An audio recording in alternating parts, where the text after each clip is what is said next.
নমস্কার, আমি সুব্রত বেঙ্গল ক্রিকেটের তরফ থেকে বলছি। একজন প্রশ্ন করেছে হাউ টু জাজ দ্য লেন্থ বল খেলার জন্য কিছু টিপস আজ আপনাদেরকে দিয়ে দিচ্ছি, খুব ভালো করে বুঝবেন। লেন্থ বল খেলতে গেলে এখনকার লেভেলে ক্রিকেটকে বড় খেলতে গেলে লেন্থ বল খেলাটা অত্যাবশ্যক।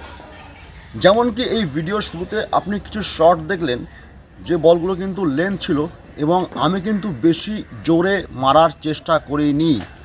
এটা হচ্ছে প্রথম স্টেপ, জাস্ট বলের লাইনে গিয়ে ব্যাটটাকে দিয়েছি। এটা কিন্তু একটা ভাইটাল পার্ট।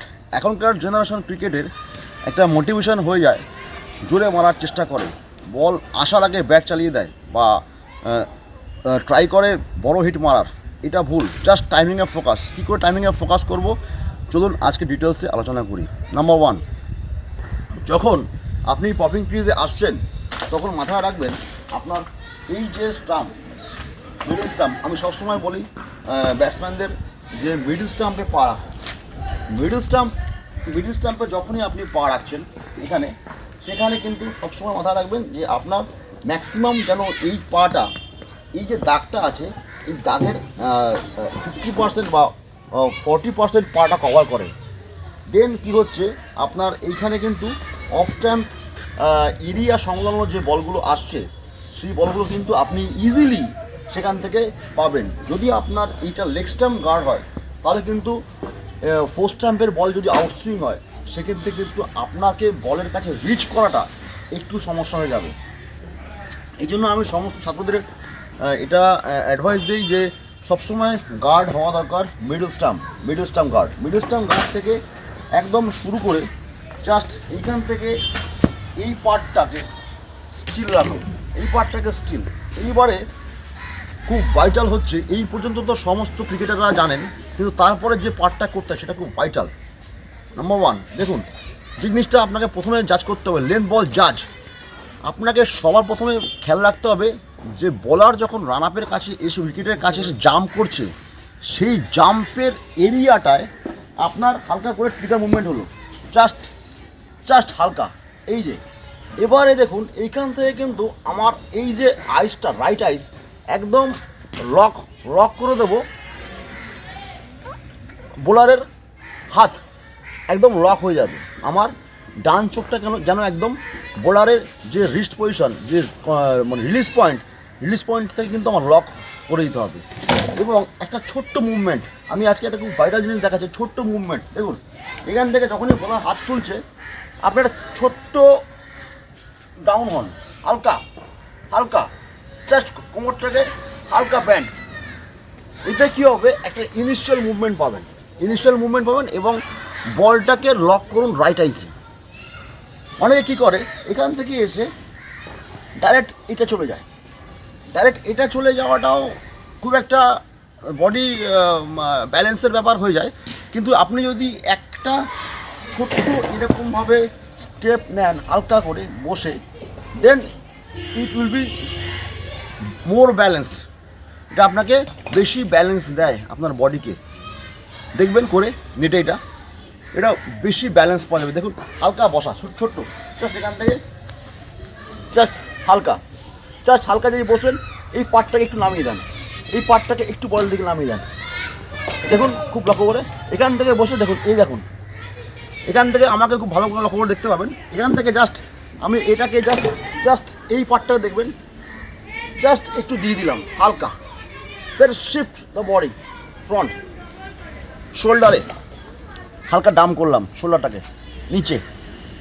এতে কী হবে, এতে একটা ইনিশিয়াল মুভমেন্ট পাওয়া যায় এবং যেহেতু আমার রাইট আইস পুরো সেট রিলিজ পয়েন্টে, সেখান থেকে কিন্তু অবজারভেশন, যেটা খুব ভাইটাল পার্ট, অবজারভেশনটা যত ভাইটাল হবে, যত গুরুত্বপূর্ণভাবে আপনি দেখতে পাবেন, ততই ভালো আপনি লেন্থ বলকে জাজ করতে পারবেন।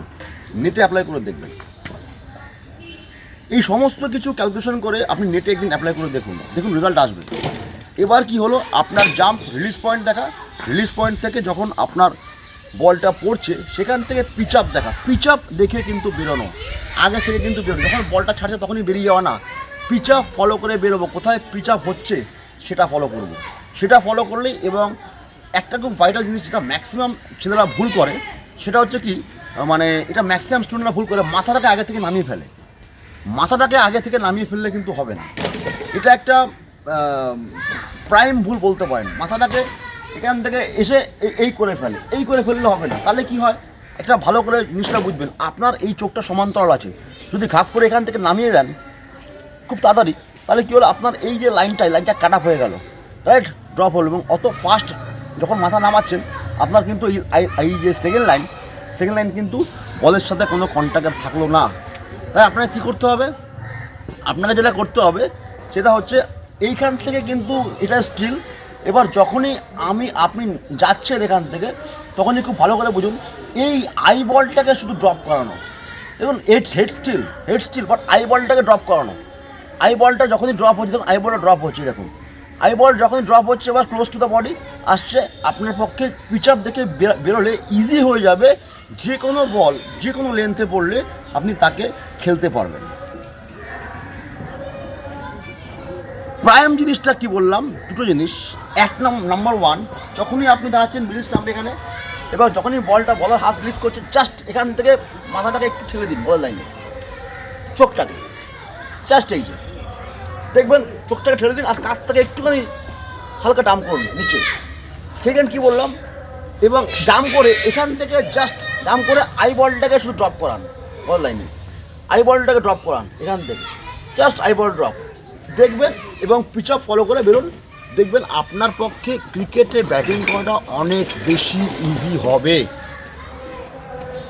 যে জিনিসটা আমি দেখালাম সেই জিনিসটাই যদি নেটে বুঝে অ্যাপ্লাই করতে পারেন, তাহলে আশা করব আপনার ব্যাটিং আজকের পর থেকে 100% ঘুরে যাবে। এটা আমার গ্যারান্টি, এটা বেঙ্গল ক্রিকেটের তরফ থেকে সুব্রত ঘোষের গ্যারান্টি। এটা আপনি টেটে ট্রাই করুন, আশা করব আপনার ব্যাটিংয়ের আমূল পরিবর্তন আসবে। চোখ রাখুন এরকমই কিছু ভিডিওর সাথে, আমি ফিরবো নেক্সট টাইম আবার। বেঙ্গল ক্রিকেট দেখতে থাকুন একমাত্র Bangla channel. Thank you so much.